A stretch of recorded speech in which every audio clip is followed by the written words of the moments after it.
Bienvenido al curso de reanimación cardiopulmonar de la campaña de cardioprotección denominada Cardio School, que está enfocada en la prevención y educación cardiovascular de la comunidad escolar, ya sea en colegios o escuelas deportivas.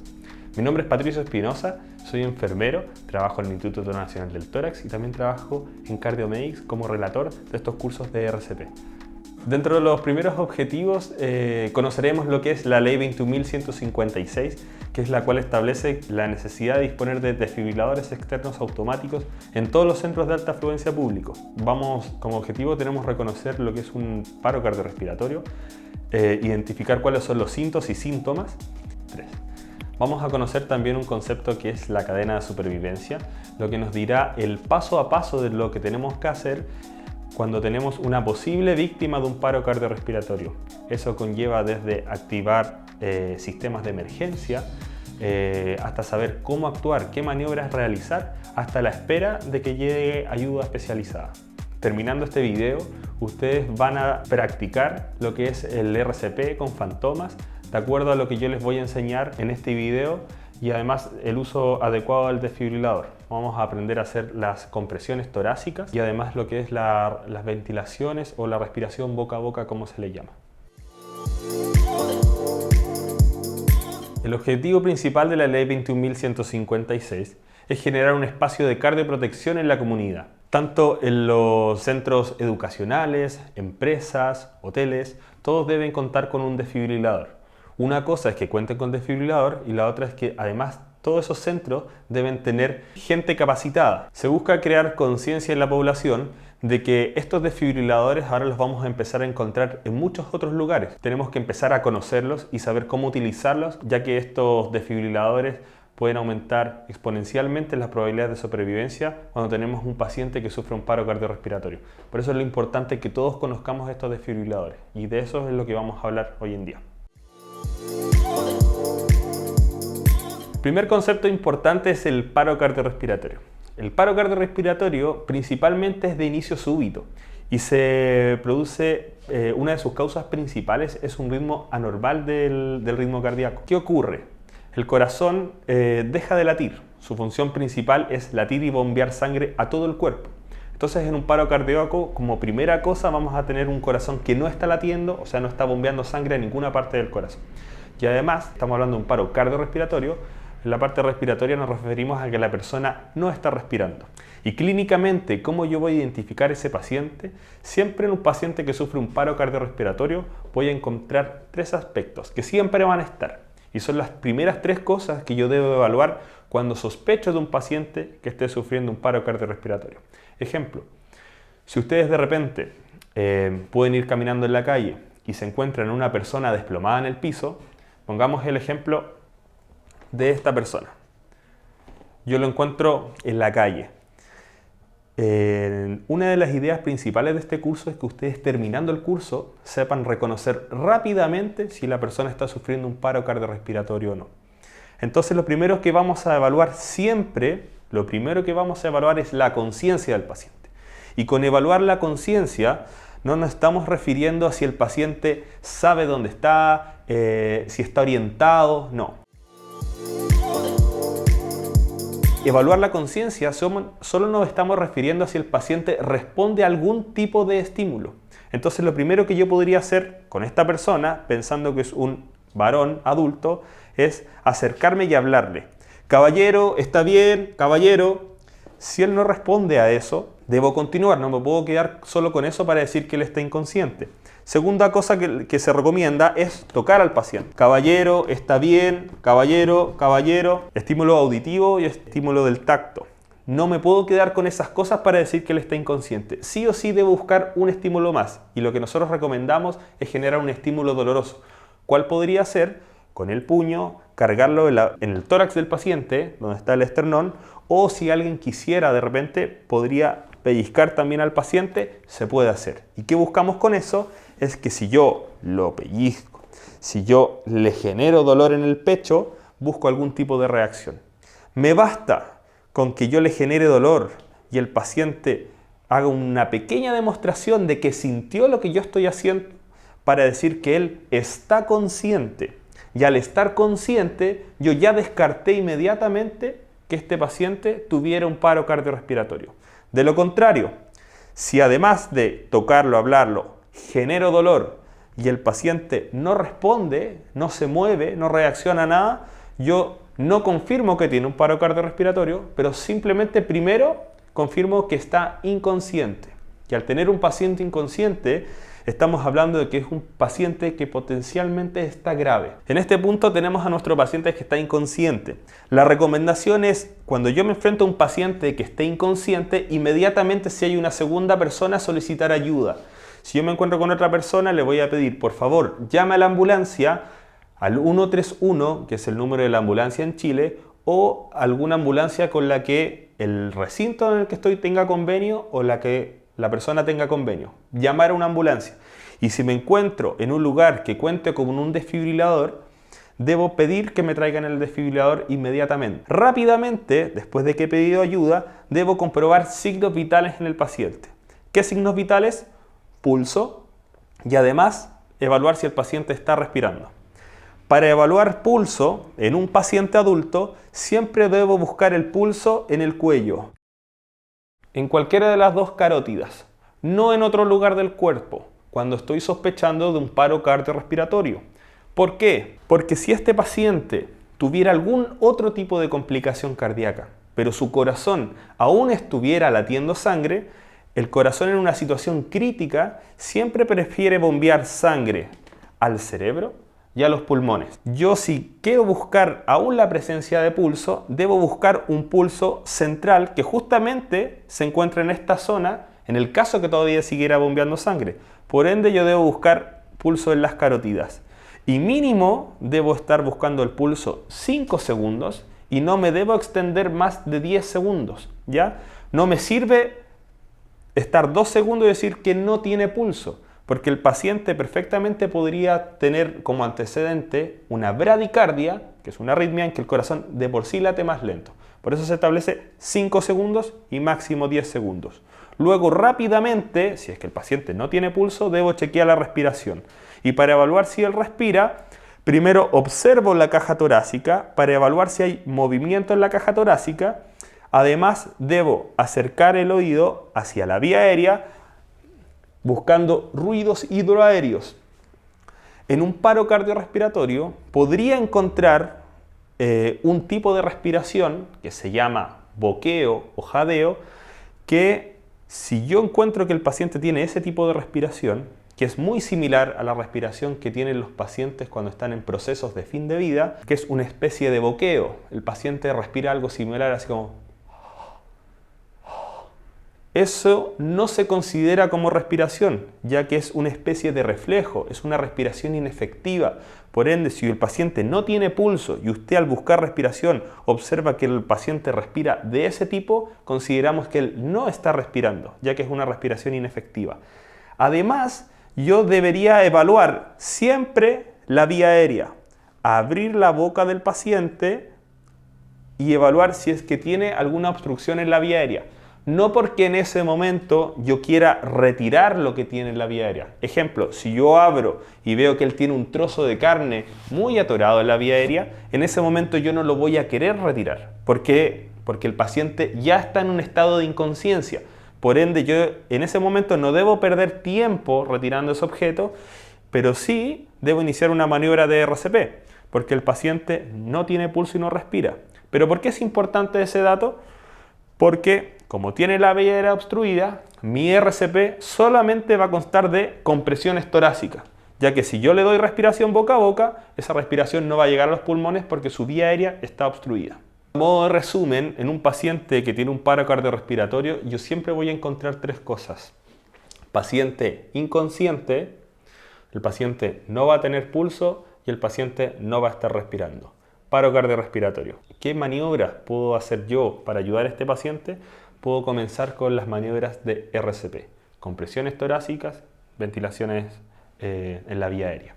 La principal causa es la fibrilación ventricular, que su tratamiento es la desfibrilación precoz con un desfibrilador.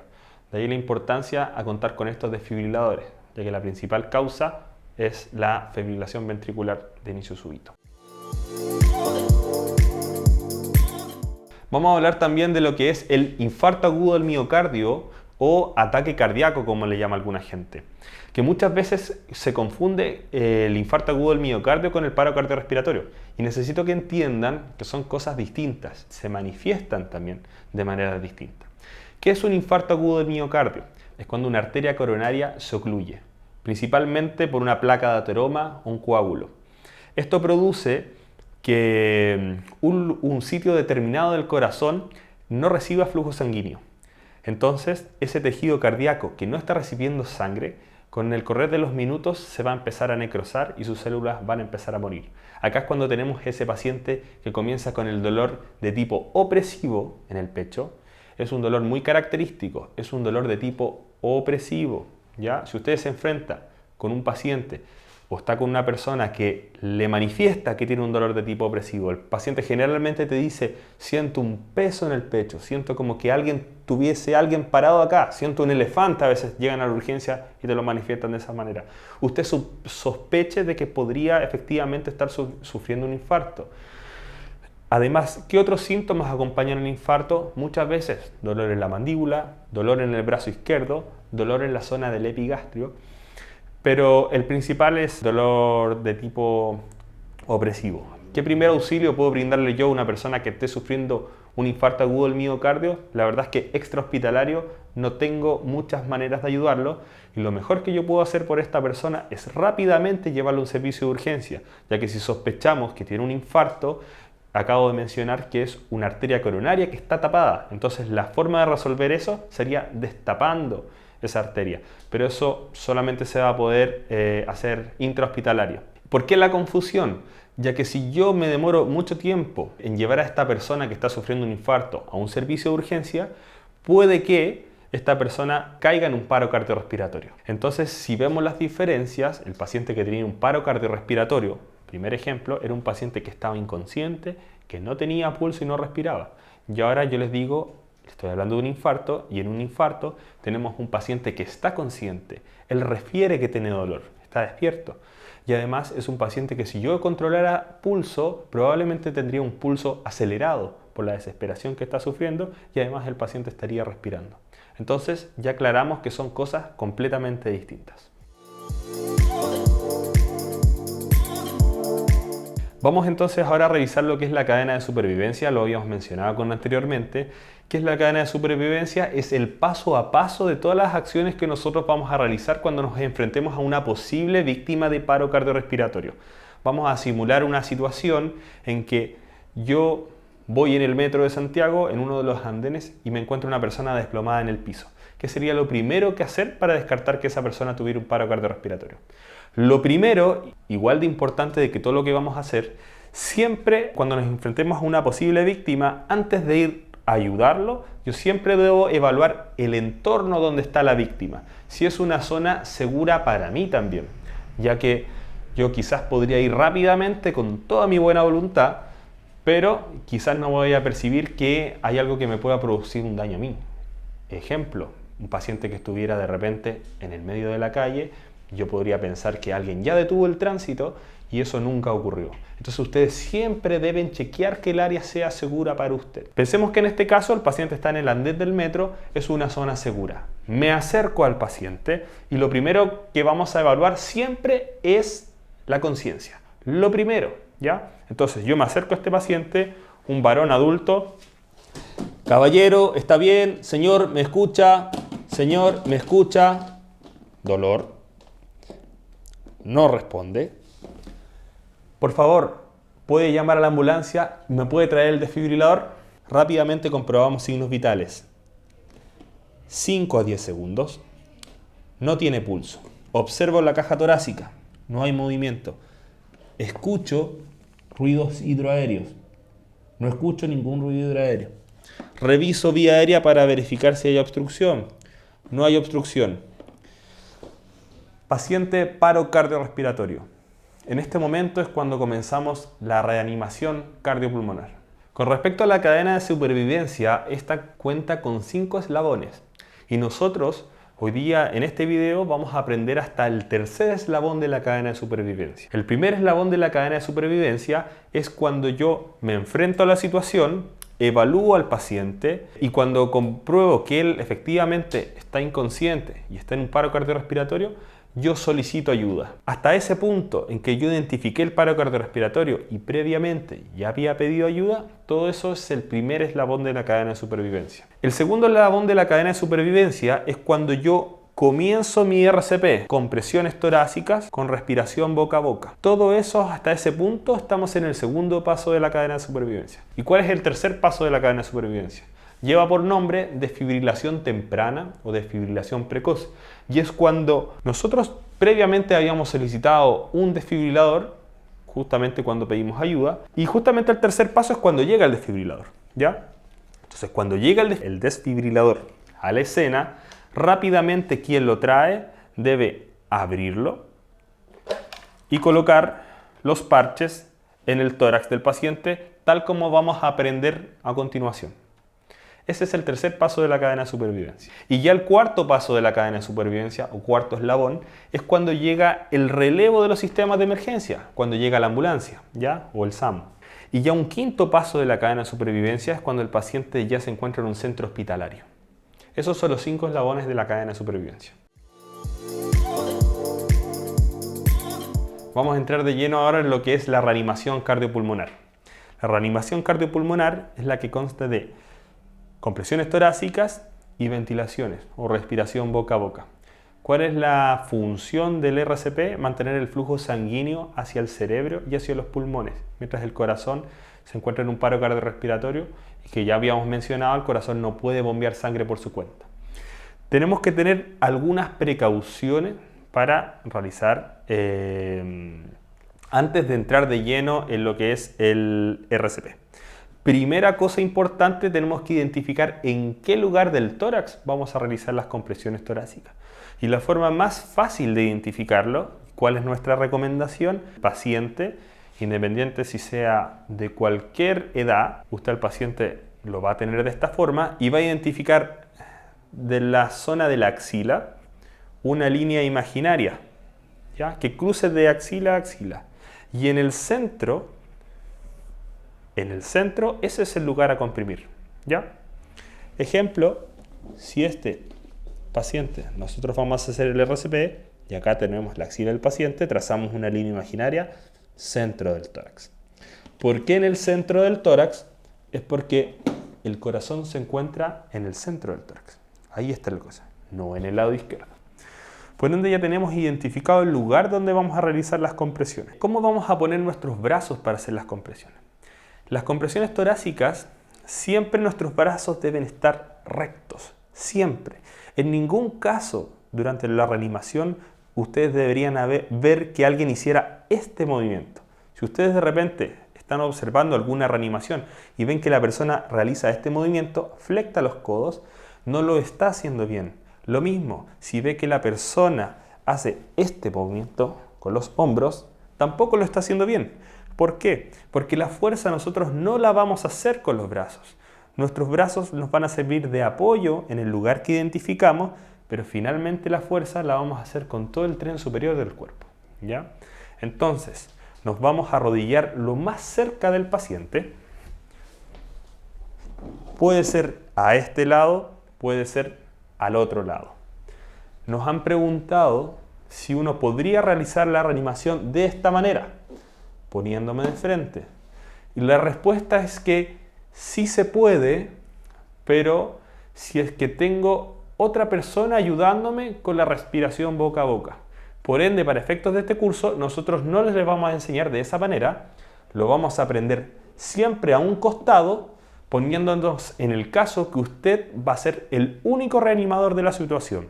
Por ende, al estar en esta posición, vamos a poder hacer las compresiones torácicas y posteriormente vamos a hacer inmediatamente las respiraciones boca a boca. Entonces nos vamos a arrodillar lo más cerca del paciente, espalda recta, brazos estirados y en el lugar que ya identificamos como centro del tórax. Las compresiones en un adulto deben tener una profundidad de unos 5 a 6 centímetros, que es profundo.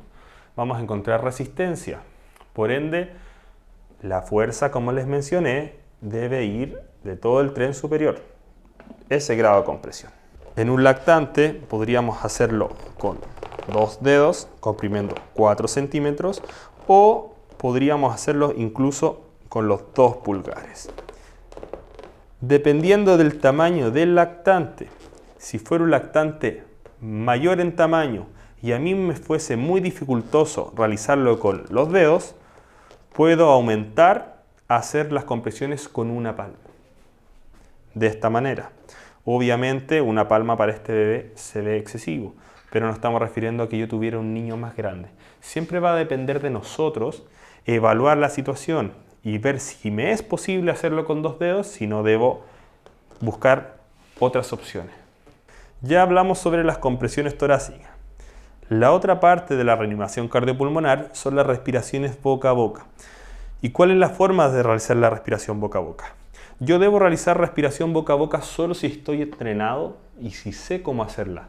De lo contrario, podría estar produciendo un daño al paciente. Si no encuentro que esté en las condiciones de realizar las respiraciones boca a boca, la recomendación es simplemente realizar compresiones torácicas. ¿Cuál es la manera de hacer la respiración boca a boca? Primera consideración importante, tapar las fosas nasales, ya que si doy la respiración boca a boca y no tapo las fosas nasales, el aire va a salir por la nariz. Segunda consideración, debo tomar la mandíbula, con la otra mano tapamos las fosas nasales y vamos a hacer la acción de liberación de la vía aérea, que sería hacer este movimiento. La vía aérea se abre, ya que si el paciente está en esta posición, en esa posición, y no con la vía aérea liberada, el aire en esta posición no entra porque la vía aérea se encuentra cerrada. Por ende, yo para hacer una respiración boca a boca debo levantar el mentón, tapar las fosas nasales y en ese momento poner mi boca sobre la boca del paciente. Realizar 2 respiraciones, cada una de 1 segundo, y debo tener también otras precauciones. No hiperventilar al paciente. ¿Qué sería hiperventilar? Soplar excesivamente. Podría provocar un daño pulmonar. Y además, por otro lado, si realizo respiraciones superficiales, o sea, respiraciones muy suaves, no voy a tener resultado, va a ser muy poco el aire que va a entrar a los pulmones y finalmente voy a estar perdiendo tiempo en algo que no está siendo efectivo. Por ende, ¿cuánto voy a ventilar al paciente? Yo debería ventilar al paciente y observar un movimiento en la caja torácica, ya no hiperventilando, como lo acabo de mencionar. Entonces, ahora voy a hacer la acción completa, las compresiones torácicas con la respiración boca a boca. El ciclo de RCP dura 2 minutos. Eso quiere decir que yo, cuando comienzo el RCP, debería estar reanimando al paciente por 2 minutos seguidos. Yo sé que ustedes han escuchado que existen series de 30 compresiones por 2 respiraciones boca a boca. ¿Y por qué pasa eso? Porque generalmente nadie anda con un cronómetro y nadie te va a decir cuánto tiempo llevas si estás, por ejemplo, comprimiendo a un paciente en una urgencia en la calle. Por eso se establecen series de 30 compresiones por 2 respiraciones. Porque si yo hago 30 compresiones, 2 respiraciones, hago esa serie 5 veces, aproximadamente voy a estar haciendo 2 minutos. Y cuando yo pase mis 2 minutos o complete mis 5 series de 30 compresiones por 2 respiraciones, rápidamente, ¿qué debo hacer? Comprobar signos vitales. ¿Para qué? Para chequear si finalmente lo que yo estoy haciendo ayudó. Si el paciente recuperó el pulso y si recuperó la respiración. Si chequeo el pulso de 5 a 10 segundos y el paciente no tiene pulso y no está respirando, debo continuar otro ciclo más de reanimación. De lo contrario, si yo termino mi ciclo de reanimación, compruebo el pulso y el paciente sí tiene pulso, veo si respira y el paciente sí respira, debo colocar al paciente en posición de recuperación. ¿Cuál es la posición de recuperación? Vamos a lateralizar al paciente, siempre con precaución en su cabeza. Puede ser para cualquiera de los 2 lados. ¿Por qué lo vamos a poner en esta posición de recuperación? Porque el paciente podría vomitar y si está boca arriba, ese vómito se podría ir hacia la vía aérea. Entonces, cuando el paciente sale del paro cardiorrespiratorio, lo dejamos en posición de recuperación y nos quedamos con él, lo vigilamos hasta que llegue la ambulancia. Tenemos que estar vigilándolo constantemente, ya que un paciente que cae en un paro cardiorrespiratorio podría perfectamente volver a caer en un paro cardiorrespiratorio. Por eso tenemos que estar chequeando constantemente cómo están sus signos vitales y si sigue consciente. Entonces ahora vamos a ver lo que es el RCP, vamos a practicarlo. Vamos a utilizar estas bolsas que vamos a poner en la boca del fantoma, que estos en la vida real no se utiliza, lo vamos a utilizar para efectos del curso y para que ustedes también cuando lo practiquen puedan realizar la respiración boca a boca como sería realmente, ¿ya? Entonces voy a hacer un ciclo completo de RCP, o sea serían 2 minutos y serían 5 series de 30 compresiones por 2 respiraciones boca a boca. Nos arrodillamos al lado del paciente, identificamos el centro del tórax, posicionemos nuestros brazos. Los brazos pueden ir posicionados de esta forma o, si yo quisiera, podría entrelazar los dedos. Esto simplemente a comodidad de cada uno de ustedes. Identificamos el centro y comenzamos. 1, 2, 3, 4, 5, 6, 7, 10, 11, 12, 13, 14, 15, 16, 17, 18, 19, 20, 21, 24, 5, 6, 7, 28, 29, 30.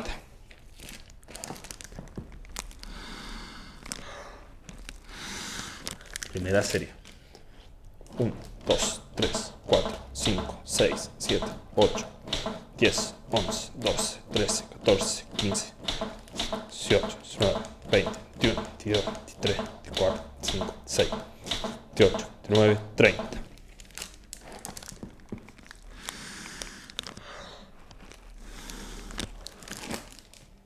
Uno, 2, 3, 4, 5, 6, 7, 8, 9, 10, 13, 14, 15, 16, 17, 18, 19, 20, 21, 22, 24, 25, 6, 7, 18, 19, 30.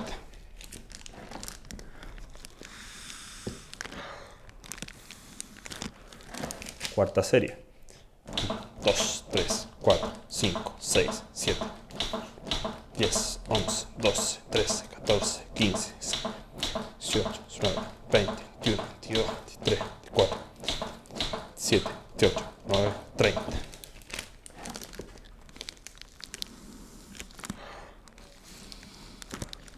Última serie. 1, 2, 3, 6, 7, 8, 9, 10, 11, 12, 15, 16, 17, 18, 19, 20, 21, 22, 5, 6, 7, 18, 9, 30.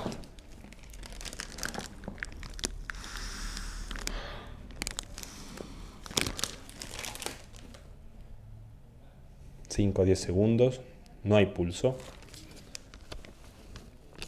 no respira. Debería continuar una serie más. Es importante, ¿por qué que existan más de una persona capacitada para hacer el RCP? Es porque es una maniobra que cansa mucho. Por ende, uno cuando comienza el RCP, al terminar un ciclo, uno debería ir cambiando con otra persona, ¿ya? Por eso es importante que muchas personas estén capacitadas, idealmente toda la población esté capacitada para realizar esta maniobra de reanimación. En algún momento, cuando identificamos que el paciente estaba inconsciente y solicitamos ayuda, posteriormente comprobamos signos vitales y chequeamos que estaba en un paro cardiorrespiratorio, nosotros solicitamos un desfibrilador externo automático, un DEA. Entonces, ¿dónde entra el DEA dentro de la reanimación?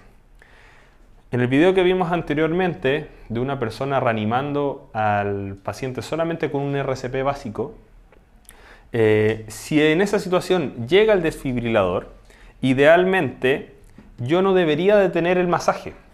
Ejemplo, si yo estoy reanimando al paciente y llega una segunda persona con el desfibrilador, sería óptimo yo realizar mis compresiones torácicas, la segunda persona que llegue con el desfibrilador al mismo tiempo abre el equipo y retire los parches. Los parches vienen en una bolsa, los retiramos, chequeamos que el cable de los parches esté bien pegado en el equipo. Eso esté bien enchufado para que reconozca los parches. Inmediatamente, al mismo tiempo que la persona está realizando el RCP, la segunda persona retirar la película protectora de los parches y colocar tal muestra la imagen los parches del paciente.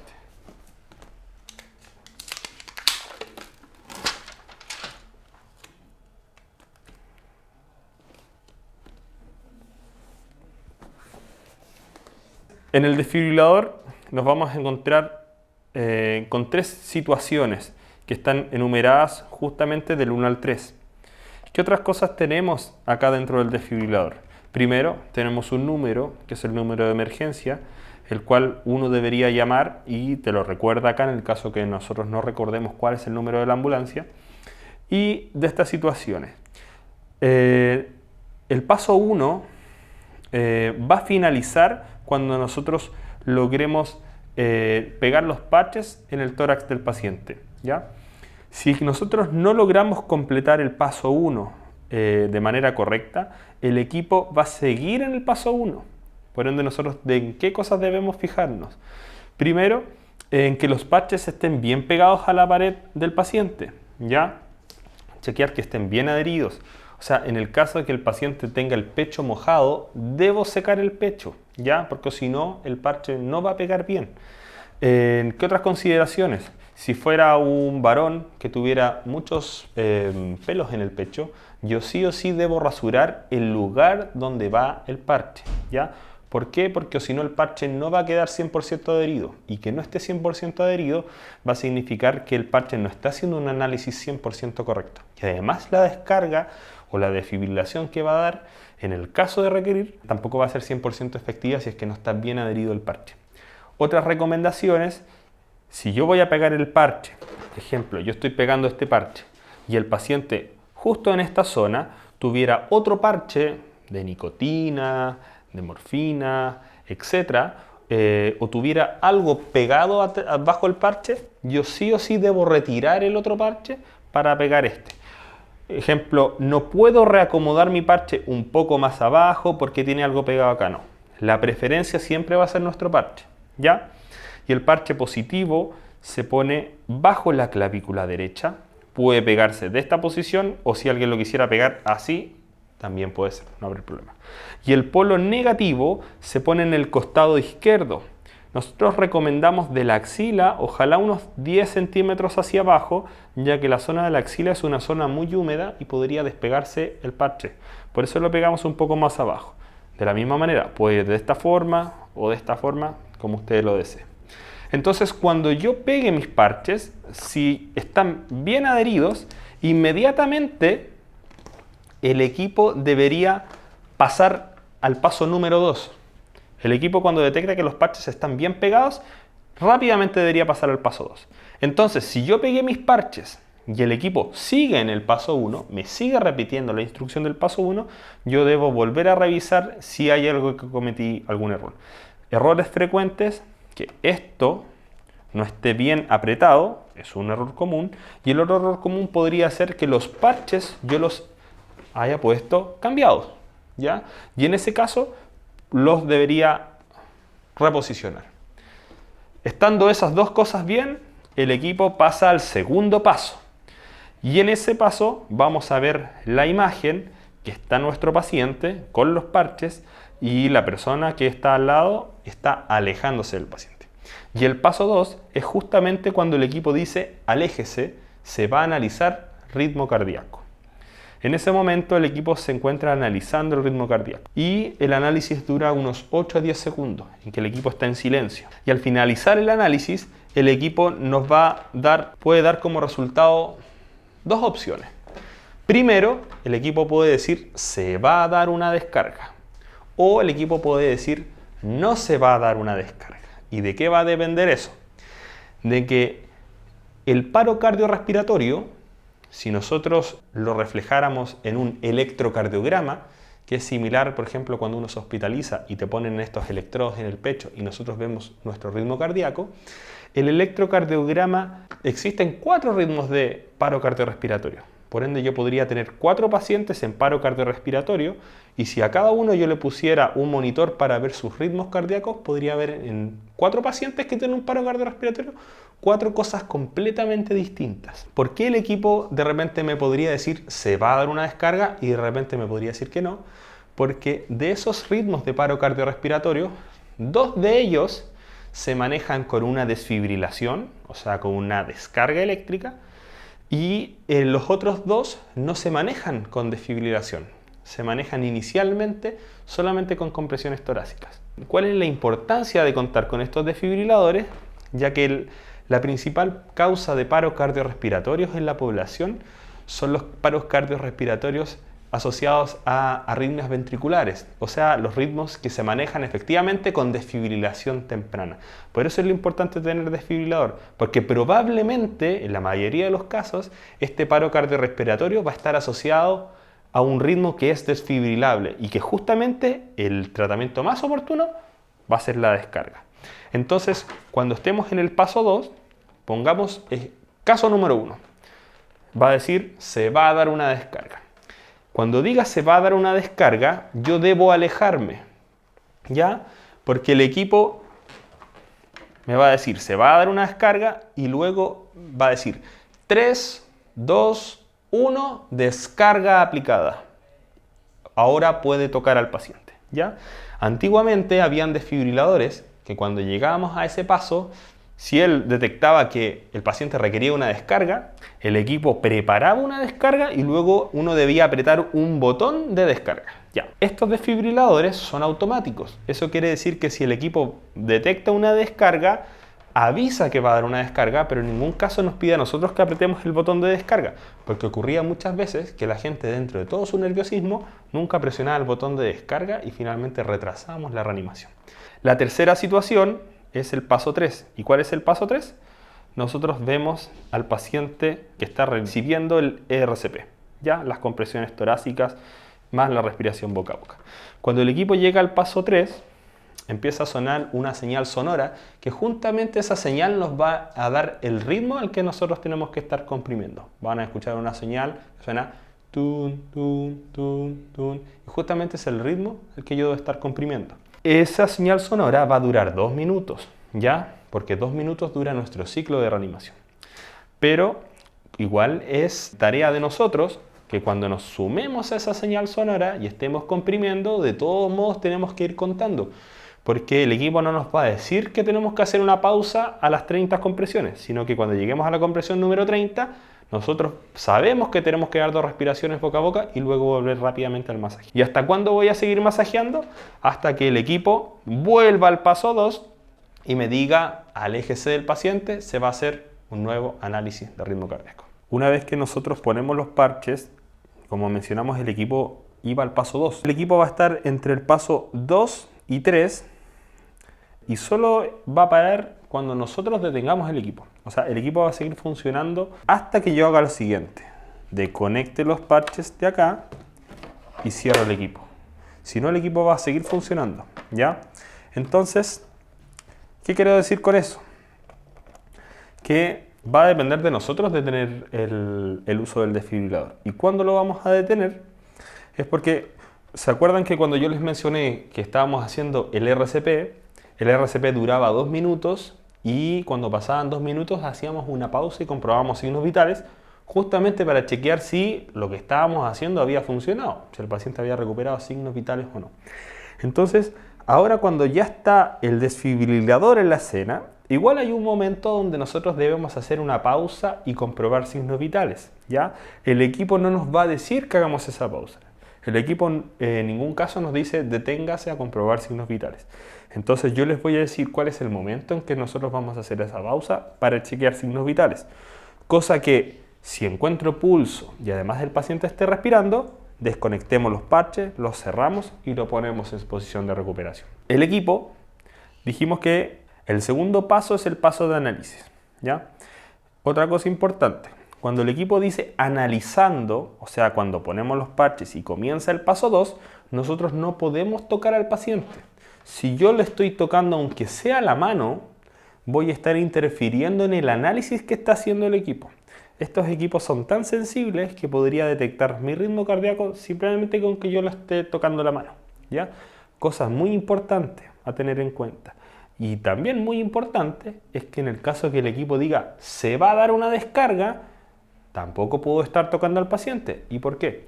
Porque si el equipo da una descarga y yo estoy tocando al paciente, esa descarga se va a dividir entre el paciente y se va a dividir entre la persona que está tocando a la víctima.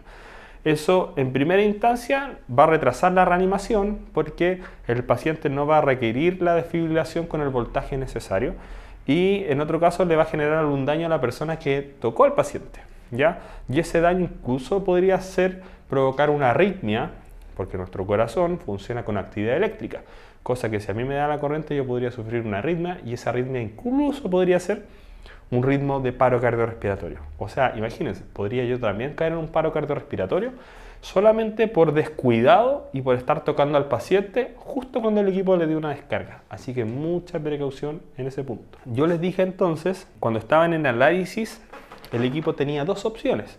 Y ya nos pusimos en el caso de que el equipo decía se va a dar una descarga y seguimos ese algoritmo. ¿Qué pasa en el caso que el equipo hubiese dicho no se recomienda dar una descarga? En el caso que el equipo diga no se recomienda dar una descarga, yo me tengo que poner en dos situaciones. La primera es que el paciente efectivamente está en un paro cardiorrespiratorio, pero que esté en un paro cardiorrespiratorio con un ritmo que no se desfibrila y que por eso el electrocardiograma me está diciendo, el desfibrilador me está diciendo que no requiere una descarga eléctrica. Entonces, ¿qué voy a hacer en ese momento? Yo debo comprobar los signos vitales del paciente. Y eso se hace en el paso 3. Cuando el equipo pasa al paso número 3, que ustedes empiezan a escuchar tun, tun, tun, tun, que es el ritmo de la señal sonora, antes de irse de golpe a realizar el RCP, yo en ese momento hago una pequeña pausa rápida y me voy a comprobar los signos vitales del paciente. Compruebo el pulso de 5 a 10 segundos y compruebo si el paciente respira. En el caso que el paciente no tenga pulso y no respire, me sumo a la señal sonora y comienzo con las compresiones torácicas y la respiración boca a boca. Pero en el caso que el paciente tenga pulso y esté respirando, debo desconectar los parches y ponerlo en posición de recuperación. Eso va para las dos situaciones. En el caso que el equipo diga descarga o que diga no descarga. Siempre que el equipo llegue al paso número 3, que es cuando ustedes empiezan a escuchar esta señal sonora, en ese momento usted debe hacer una pausa y chequear signos vitales. Directamente del equipo, ¿cuáles son todas las instrucciones que él nos va dando? Recuerden que estos son unos equipos que son básicos en su uso. Eso quiere decir que una persona que previamente no ha recibido ninguna capacitación de cómo se utiliza el equipo, si esa persona está tranquila y escucha paso a paso todas las instrucciones que nos va dando, esa persona puede ayudar a una persona que esté sufriendo un paro cardiorrespiratorio, ¿ya? Entonces, escuchemos qué es lo que dice, ¿ya? Permanezca tranquilo y siga las instrucciones. Llame a los servicios de emergencias. Marque el número que aparece en el desfibrilador. Utilice este aparato solo si la víctima no reacciona. Compruebe que los electrodos están bien conectados al aparato. Retire la ropa del pecho. Córtela si es necesario. Abra la bolsa de los electrodos que están en la tapa del equipo. Coloque los electrodos sobre el tórax, tal y como se muestra en los dibujos de la bolsa. Coloque primero un electrodo y después el otro, retirando la película protectora del adhesivo. Entonces, una vez que nosotros conectamos, vamos a pasar al paso 2 inmediatamente. Entonces, una vez que esto está tranquilo, y siga las instrucciones. No tocar a la víctima. Se va a efectuar un análisis del ritmo cardíaco. Nadie toca al paciente en ese momento. Se está analizando el ritmo cardíaco. Es necesario efectuar una descarga. No tocar a la víctima. Atención, se va a efectuar la descarga. 3, 2, 1. La descarga se ha realizado. Puede tocar a la víctima.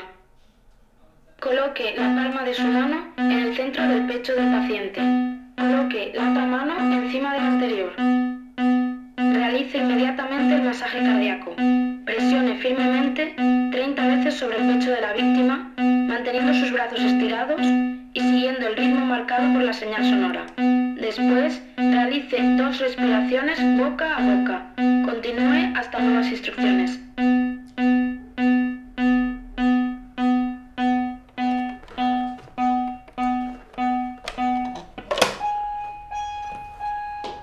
Eso es el funcionamiento del desfibrilador. Esos son cada paso que nos va a ir guiando.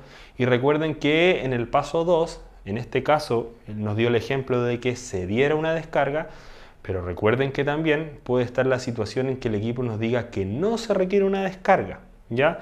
Inmediatamente, en ese caso, pasa al paso número 3, que es cuando empieza a sonar la señal sonora. En ese momento, recuerden, independiente si da una descarga o no, nosotros debemos hacer una pequeña pausa para comprobar los signos vitales del paciente. Si el paciente ya recuperó signos vitales, debemos desenchufar el cable del equipo, cerramos la tapa y lo ponemos en posición de recuperación. En ningún caso vamos a retirar los parches del tórax, ya que, ¿se acuerdan que habíamos hablado? Yo les dije que un paciente que sufre un paro cardiorrespiratorio podría caer nuevamente en un paro cardiorrespiratorio.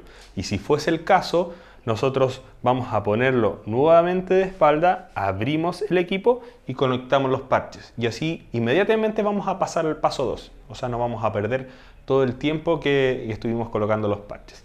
Además, los parches son de uso único. Por ende, si yo estos parches los saco, después no los voy a poder utilizar en otro paciente. Por eso, yo al paciente lo dejo con los parches hasta que llegue la ayuda de la ambulancia. Y además, recordemos que estos equipos tienen que estar siempre en un lugar bien visualizado, que cuente con las señaléticas que indiquen dónde se encuentra el desfibrilador. Ejemplo, en los colegios, en los hoteles, estos se encuentran en los halls. En el metro se encuentran en algunos andenes del metro. En los malls también los encontramos en los pasillos. ¿Y por qué? Por ejemplo, yo no puedo tener estos desfibriladores, pregunta que nos hacen siempre cuando vamos a los colegios.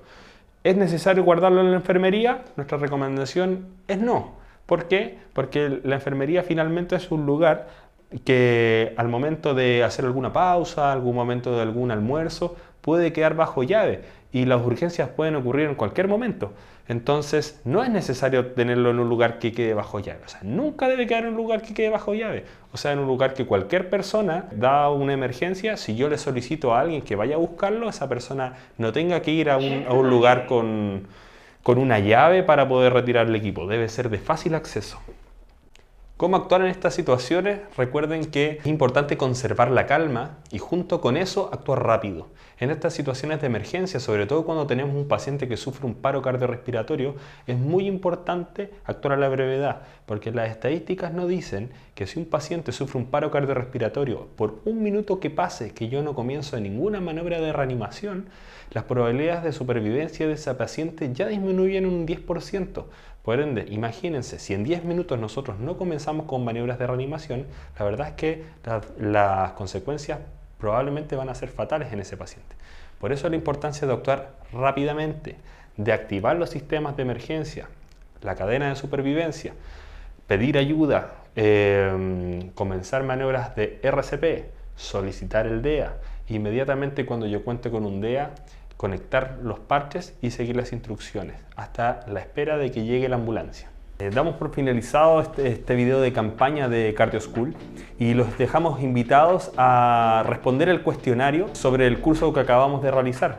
Y por otro lado, los invitamos a la parte práctica del curso para que ustedes practiquen y pongamos en práctica todo lo que acabamos de aprender ahora y logren hacer un RCP de alta calidad. Así que los dejamos invitados y mucho éxito en lo que viene.